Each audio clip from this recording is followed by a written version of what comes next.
Aloha Gangi. Thanks for joining me at our bonfire here on the beach for the Ghostlore of Hawaii Paranormal Paradise podcast. I'm your host as always, Uncle Jared. Tonight's story has been passed around the islands for decades. One version of this tale was made popular by author Glen on his TV special, Chicken Skin, Tales of Supernatural Hawaii, which was released locally more than 20 years ago, with a little twist from yours truly. If this is your first time tuning in, we'd like to jump right into the stories. So kick back with some green bottles or your drink of choice. Spark up some paranormal pakalolo if you like. Grab some poke for the munchies. Cozy up to the fire. And let's get into this.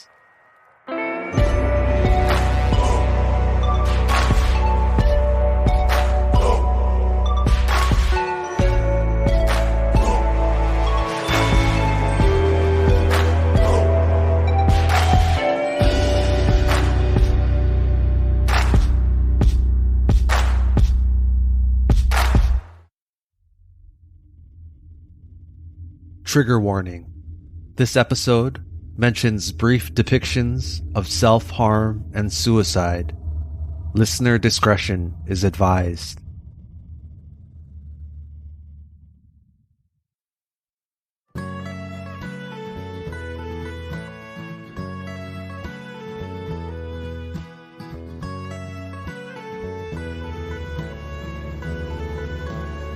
The plane's engine roared behind Rick as he walked towards the airport terminal to baggage claim. It was a little after 9 a.m., but the morning was already hot. Rick and his friends had spent the previous night on Oahu before catching the red-eye to Molokai for their annual 5-day axis deer hunt. These invasive species of deer were brought into Hawaii from India and given as a gift to King Kamehameha V back in 1867. Just 7 deer were released into the wild and provided sustenance and a source of protein for natives. Over the following few years, the population exploded, negatively impacting the ecosystem of Hawaii forever. Left unmanaged, axis deer increased in population by more than 30% annually. They devour almost all plant life, including vegetation not normally found in the species' diet.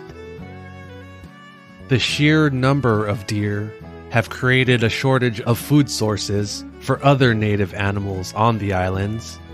Thus, to aid in population control, there are no hunting restrictions for the deer on the island of Molokai.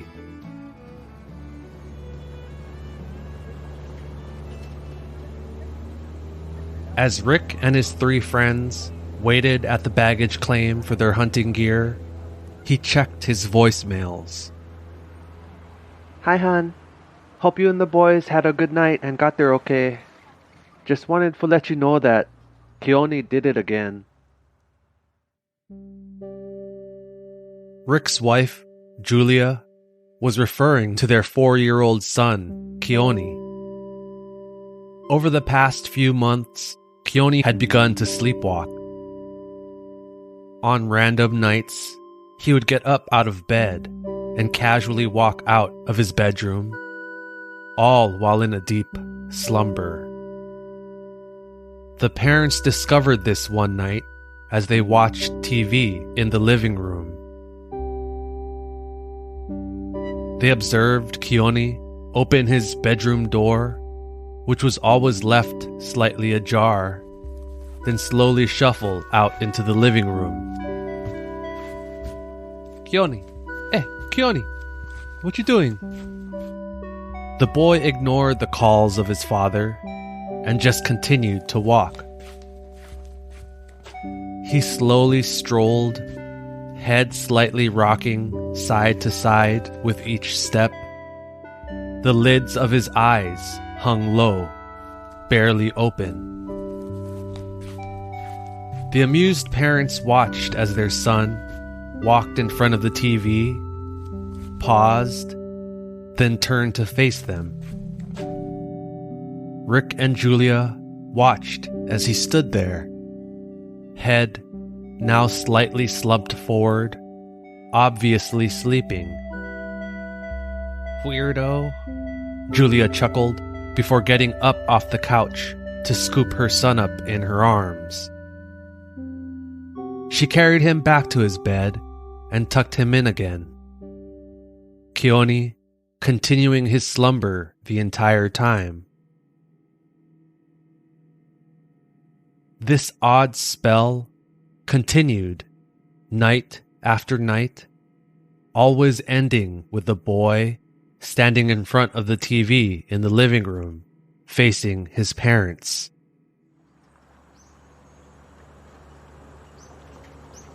While still waiting for his baggage, Rick picked up the unease in his wife's voice from the message she left, so decided to call and check in. Julia immediately answered his call. Hey, babe. Hey, Jules, you okay? And went into the explanation of the previous night's sleepwalking, one that was a bit different from Keone's previous episodes. Julia woke when she heard their son's bedroom door swing open and knock against the wall of their hallway. She got out of bed just in time to see Keone walk into the living room as usual.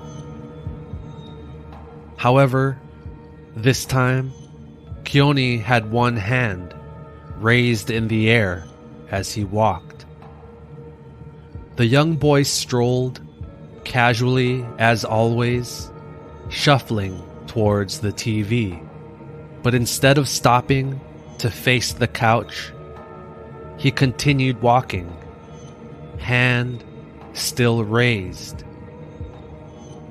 The child shuffled again, his head rocked sideways, back and forth from the swaying of his steps. He continued his stroll around the room, circling the couch until he reached back to the TV. He then continued that circular path around the room over and over again. After the fourth lap, Julia began feeling a bit weirded out and rushed over to carry the boy back to his room. What the heck was he doing? Rick asked. I don't know, but it kind of freaked me out. Maybe it's just 'cause we stay by ourselves in the new house. Rick, a contractor by trade, had finally finished building their dream home on a plot of land his family had owned for decades. The family happily moved in about 6 months prior and loved the house. However, not too long after the move, Keone's sleepwalking episodes began. He had never had any issues sleepwalking prior to the move, but the parents assumed it was just due to the new environment.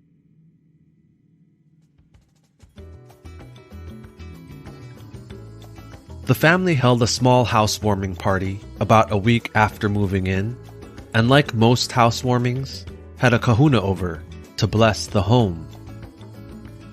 Family members talked story and enjoyed a potluck meal of the usual staples: chicken long rice, classic, kalua pig, squid luau, poi, halpia, dessert, poke, and sashimi, fish. Typical comfort food served at these types of parties. While everyone was eating and enjoying each other's company, the kupuna elder discreetly pulled Rick and Julia aside.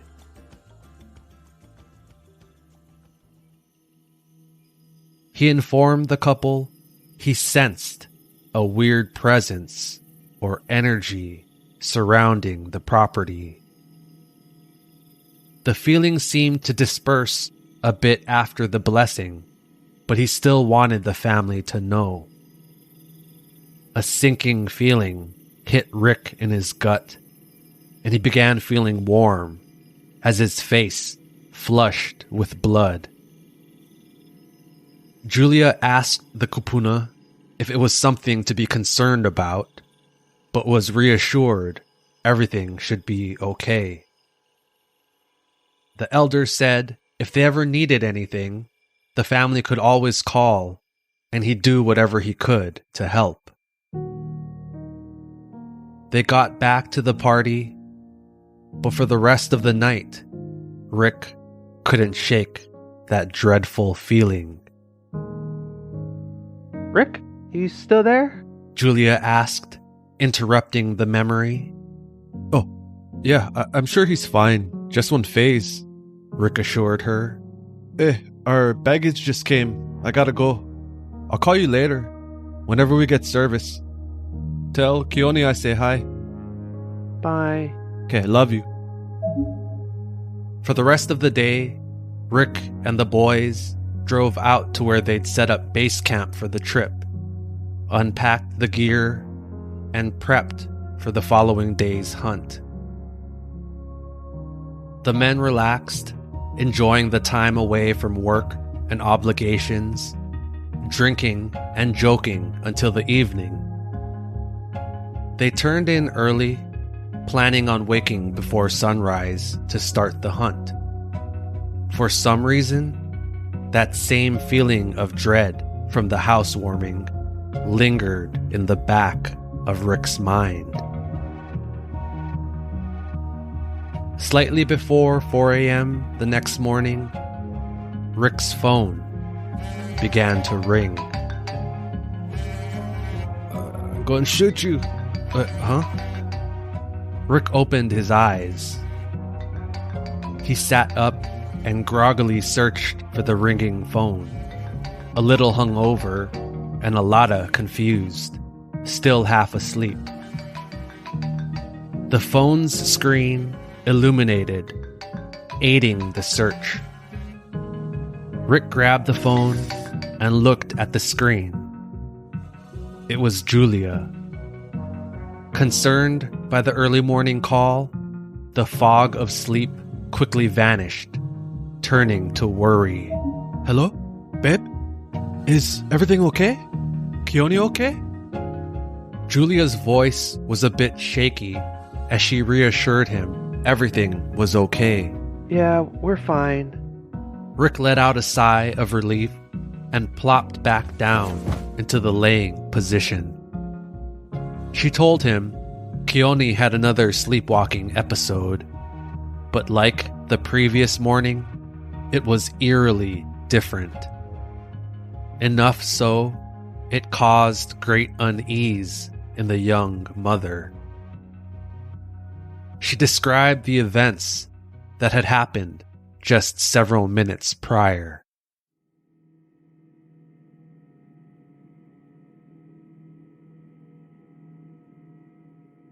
It had started as a normal night. Keone was asleep in his room, and Julia in a deep slumber herself. All of a sudden, a loud banging at the front door startled her awake. Terrified by the unexpected noise from the other room, Julia immediately thought someone was trying to break into the home. Motherly instinct kicked in as she rushed to Keone's room. Her young child was gone. Julia bolted out of Keone's room, expecting the worst. Was someone trying to take her son? She grabbed a decorative vase as a weapon and sprinted into the living room. She flipped the light switch on, afraid of who or what she might find. Squinting from the brightness that flooded the room, relief rushed through the mother as she saw Keone standing alone at the front door of the home. Oh, thank God. That relief, however, was short-lived and was immediately replaced with unease. Like previous nights, Keone stood, one hand raised above his head. Unlike previous nights, however, this time the child was repeatedly smashing himself into the closed front door. She watched as Keone took a step backwards, then forward, walking forcefully into the door. Over and over again. The front of his head and body repeatedly hitting the door, all while keeping his hand and arm raised the entire time. Keone! Keone, stop! The startled mother shouted while rushing to scoop the still sleeping child in her arms. As soon as she made contact, Keone instantly began screaming and writhing in his mother's arms. Julia assumed it was from being startled awake. She carried the crying child to their bed, where he almost instantly fell back asleep. She wiped tears from his cheeks and examined his face and body for any injuries, but the child was fine. The odd experience had terrified Julia enough to make the middle of the night call to Rick. It's okay, Jules. I'm sure it's just one phase. You know, like when he kept on saying after he heard your father say that after he stepped on dog doodoo. Or when he kept on making shishi in the closet. Just make sure the deadbolts stay locked so he no can get outside.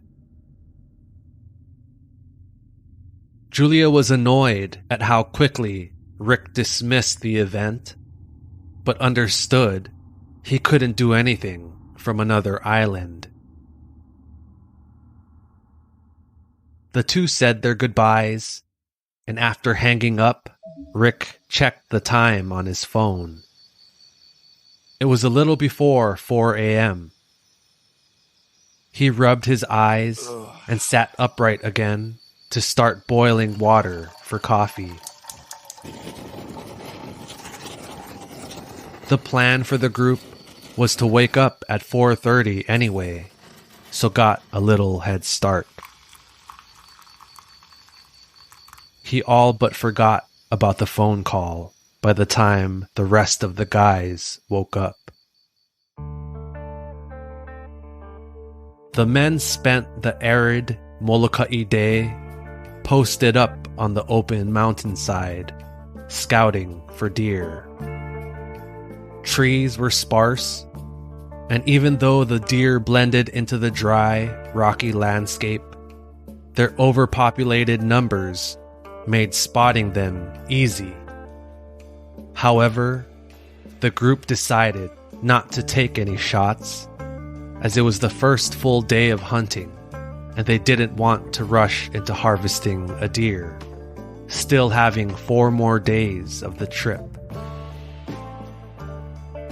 After another evening of drinking and obake ghost stories around the fire, the fellas called it an early night, planning to repeat the same schedule again the next day.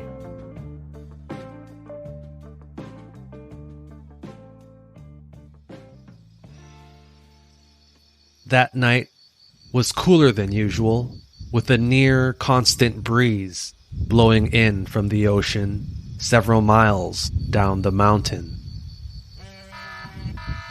Rick's phone startled him awake again, but this morning it was from the alarm he had set the previous night.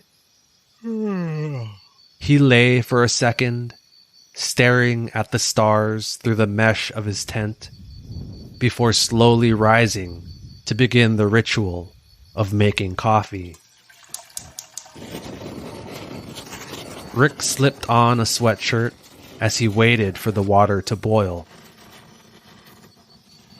He grabbed his phone to check the forecast for the day, but before he could pull up the weather app, noticed he had several text messages, all from his wife. Didn't want to bug you, but it happened again last night. Keone was slamming into the front door again, over and over. I'm getting more worried.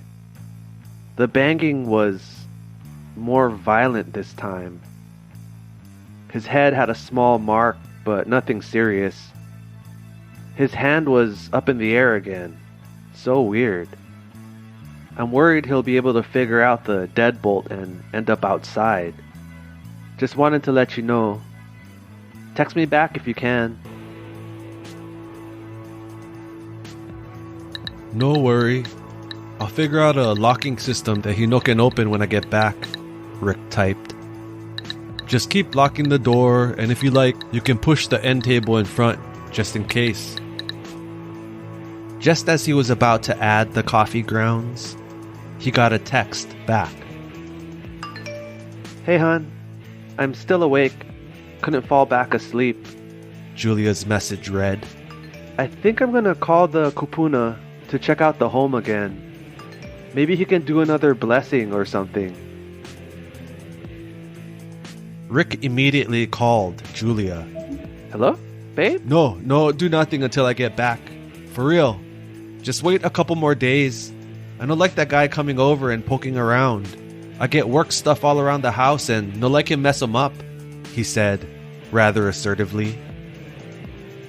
Julia reluctantly agreed and wished him luck on the day's hunt. Later that evening, after a long day of hiking out and back to scope out another hunting location, Rick received a call from Julia as the other guys prepped dinner. Hello? Hey, babe. She told him she couldn't wait for him to get home.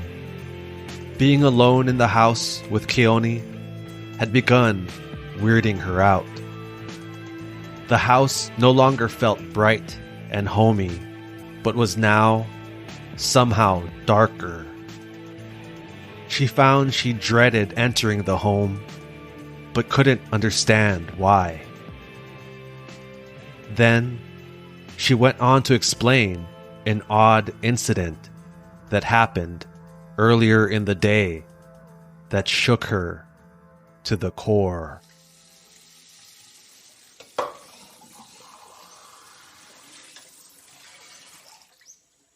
Julia had just finished washing the dishes and headed to their bedroom to gather the hamper to start a load of laundry. As she walked past Keone's room, she overheard him mumbling quietly to himself as he played with his action figures. She stopped at his bedroom door, trying to make out what the child was saying. Hey, baby, what's, mihikia? Julia asked, entering the room. Keone ignored his mother, as if not realizing she was standing there, all while continuing the repetitive phrase. Over and over, Keone repeated that same weird phrase to himself as he violently collided his two action figures together. He then threw one toy to the ground as he smashed the other on top of it, over and over, while making shooting noises. Pew, pew, pew. She gently touched his shoulder. Keone turned his head and stared straight into her eyes. Oh, hi, Mommy. Don't be mad, Rick, but I had the kahuna come over. I couldn't help it. I was starting to freak out. The sleepwalking, the banging against the door. Plus, I wanted to find out if he knew what the phrase meant. Well, what did he say, the kahuna? He didn't know what Keone was saying, or the phrase wasn't Hawaiian. Julia said. She told him the kahuna had immediately sensed a change in whatever he had picked up on the night of the home blessing. This time, the dark feeling had intensified. There was definitely a presence, a restlessness, something hostile that had unfinished business on the property.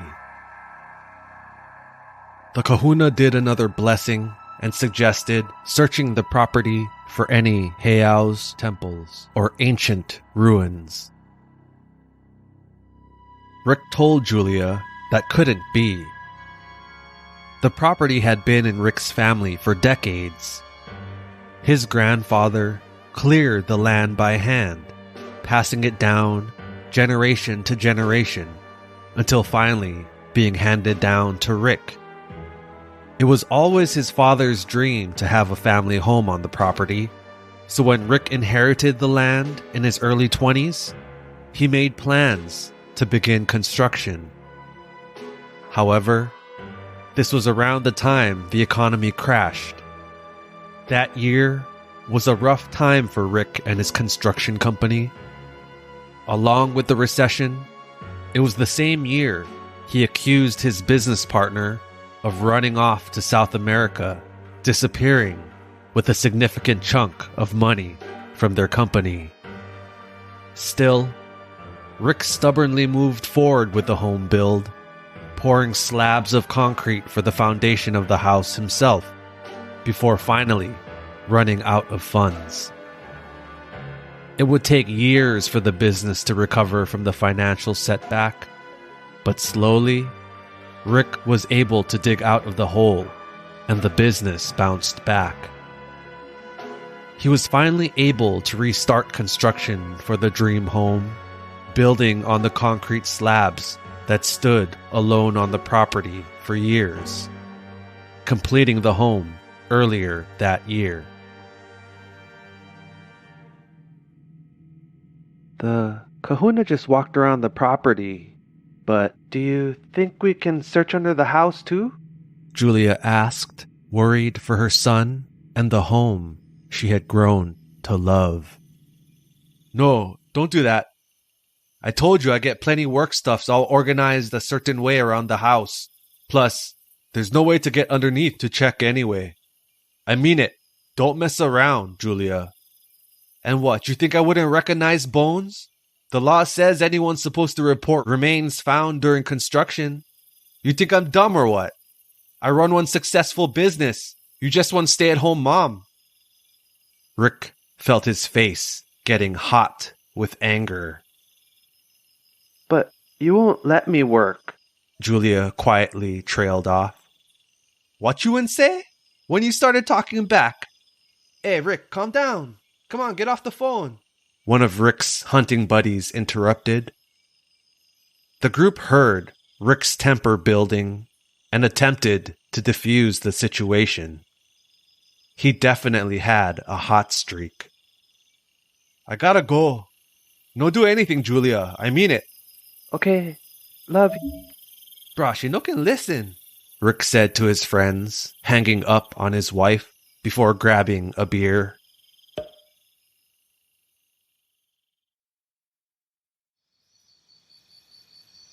The next morning, Rick's alarm woke him up again. He saw numerous text messages from his wife, but chose to ignore them. Nope. He was tired of dealing with this drama. The hunting trip only happened once a year, and this was the last full day of hunting. If they were to shoot a deer or two, today would be the day.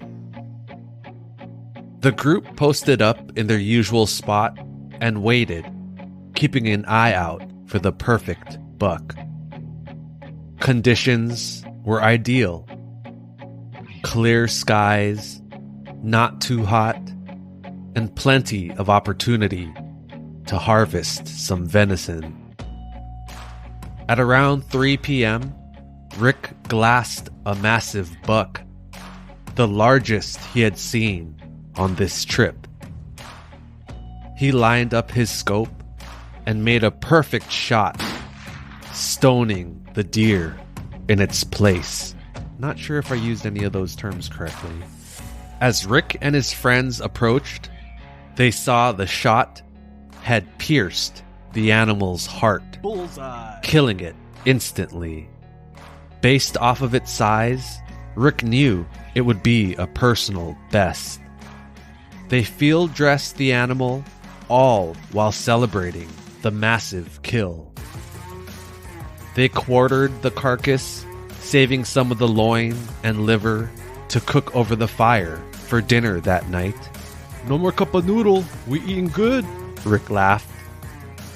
The friends divided the weight between the four of them, making it easier to carry back to base camp.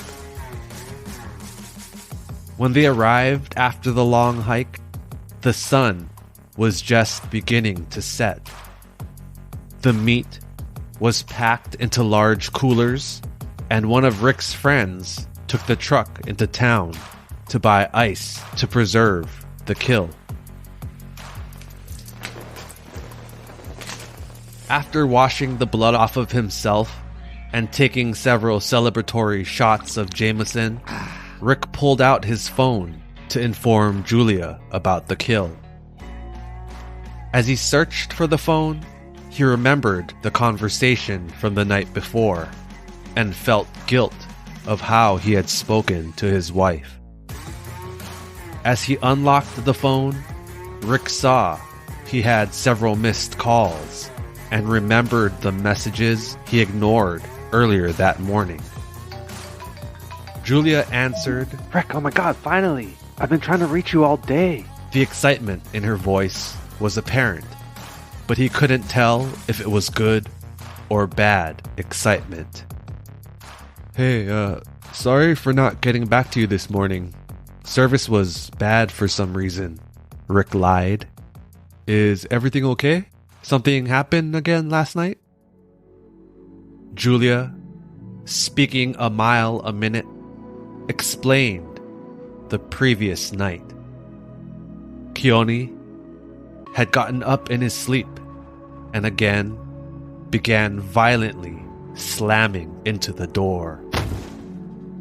This time, however, the child was also repeating that odd phrase from the other day, over and over. Kill me, kill me, kill me, kill me, kill me.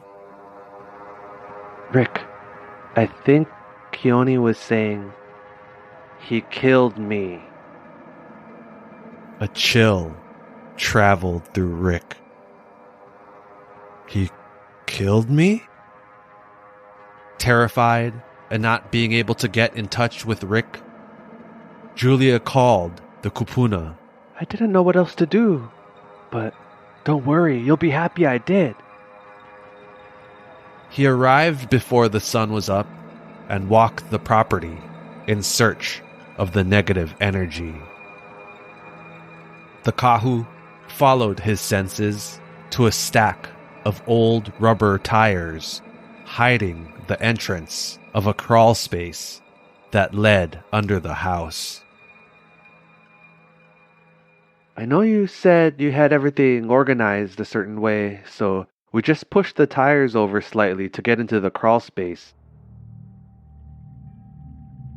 The kahu climbed into the crawl space and was immediately pulled to a specific section under the home. He shined a flashlight around the concrete that was part of the foundation. The Hawaiian man dug out several rocks until he reached some sort of tarp or material partially buried under the concrete slab. After just a few minutes, he stopped, realizing what he had been tugging at. The cloth contained the bones of a human leg, partially buried and covered by the concrete. You must have just missed it when you poured the concrete all those years ago, Julia exclaimed. Rick fell back into his folding chair in shock and disbelief. Rick! Rick! Here's the crazy thing, Julia said, excitement still in her voice. Guess where the bones were located? She paused, waiting for a response, but continued after not receiving one. They were directly below Keone's bed, under his room. After the Evie bones were discovered, the kupuna told Julia he suspected the restless spirit of these remains was the reason for Keone's sudden sleepwalking spells. Each night, the spirit had been taking the child by the hand, leading Keone out of the room and walking him to the door. Who knows what would have happened if he got the door open? Julia cried out.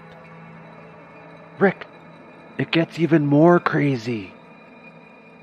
She told Rick the kupuna called the State Historic Preservation Division to have someone check out the bones. Several people came by, but it was immediately apparent the bones were not ancient. They called the police after discovering the cloth the bones were contained in were an old pair of denim jeans. The cops stay investigating right now. They already dug up most of the remains under the concrete, but no worry, it didn't affect the foundation of the house, and they didn't move any of your work stuff. They're treating it like it's a crime scene, just in case. Someone must have just dumped the body before you started building the house. Isn't this nuts? Julia shouted. Oh, Rick, I gotta go. One of the police officers has some questions, but I'll talk to you in a bit. Julia hung up the phone. Rick sat frozen, phone still up to his ear, mouth open in shock. Yo, Rick, what's the matter? You look like you went seeing a ghost. One of his friends laughed, taking a swig out of the Jameson bottle. Rick turned and looked at his friend, mouth still agape, as he placed the phone down. Rick stood up and slowly walked to his tent. His friends watched, bemused and curious at their friend's odd behavior. Hey, what are you doing? Rick knelt at the tent's entrance and searched for his backpack. Once finding it, he slowly stood back up, unzipped a compartment, and pulled out a pistol. Hey, what you doing? Stop playing. Before his friends realized what his intentions were, Hey, Rick, calm down. Rick cocked the hammer of the gun, stuck it in his mouth, and fired.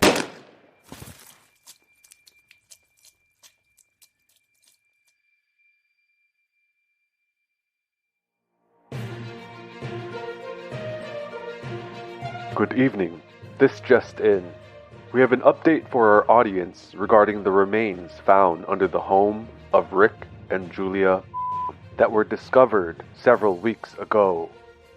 If you recall, Rick, a successful business owner in the construction industry, died by a self-inflicted gunshot wound while on a hunting trip the same day the body was found. Friends and family were shocked and confused by the suicide, as Rick was a well-respected member of the community with no previous mental health issues. However, autopsy results from the body found under his home confirm it is that of his business partner who had gone missing almost 15 years ago. It was long speculated that had run off to start a new life in South America after money from the business was reported missing, but many close to the victim claim it was out of character. After completing the autopsy of the remains found under Rick's home, the coroner's report conclude the cause of death as homicide from the multiple gunshot wounds to the head and upper torso.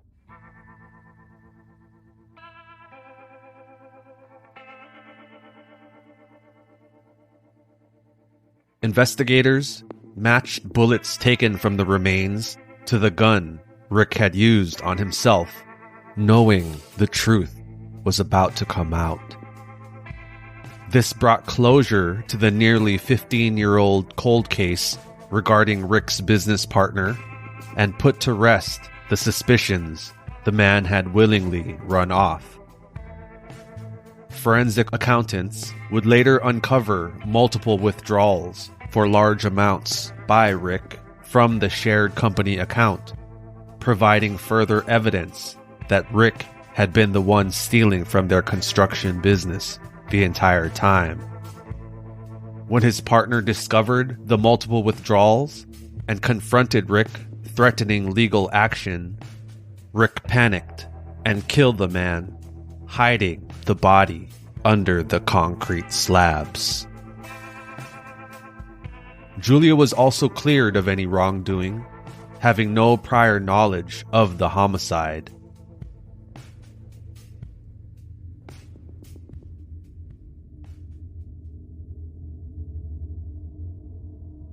Even with all the chaos and controversy surrounding the property, Julia and her young child decided to stay in the home they fell in love with. For a while. Keone's sleepwalking spells had stopped the night the body was found. However, several months after the ordeal, an incident caused her to reconsider and finally move out.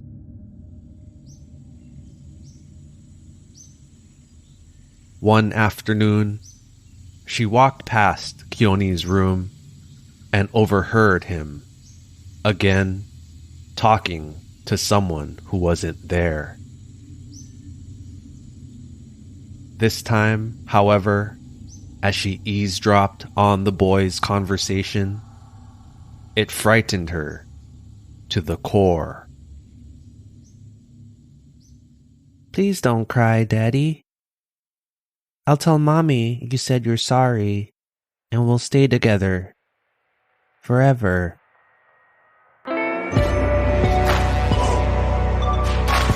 Spooky, yeah? Mahalo again for tuning in. In my opinion, there's not a lot that tops the idea of little kids or animals interacting with things that are not there. I mentioned a story of Sosa, the Ghostlore of Hawaii mascot, randomly growling at a rocking chair when he was a puppy. Check out my Instagram, ghostlore.of.hawaii, for some pretty trippy pictures I took one night of a transparent, hazy shadow following him around. Plus, he's a cute golden retriever. If you're enjoying Ghostlore of Hawaii, please rate and review on Spotify and Apple Podcasts. Reviews really help get the show in front of new listeners, which is huge for an independently produced podcast like this one. If you have a story or topic you want to hear on the podcast, you can email me at ghostlore.of.hawaii@gmail.com. A lot of you have been messaging me your stories through social media, which I really appreciate, but it's super tough to keep track of everything through DMs. So if there's something spooky you want to share, email is the best way to ensure it doesn't get lost in the shuffle. I can't guarantee it'll be on the pod, but I'll always try to include parts of it into the stories. No worries if you're not a writer, technically neither am I. Although my intent is to keep all historical information discussed on the podcast as accurate as possible, I cannot always guarantee it will be. If you find something particularly interesting in an episode, please look into it on your own. There's always so much information I can't always include in just one episode. Some names and locations may also be altered for privacy's sake.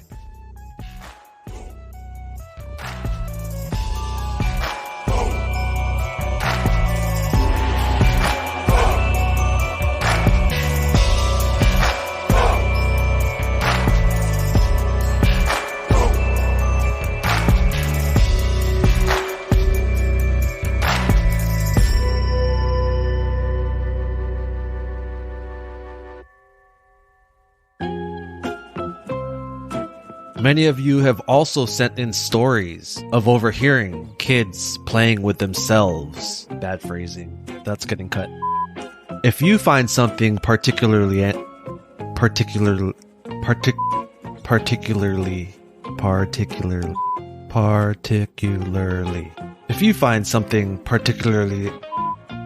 If you find something particularly interesting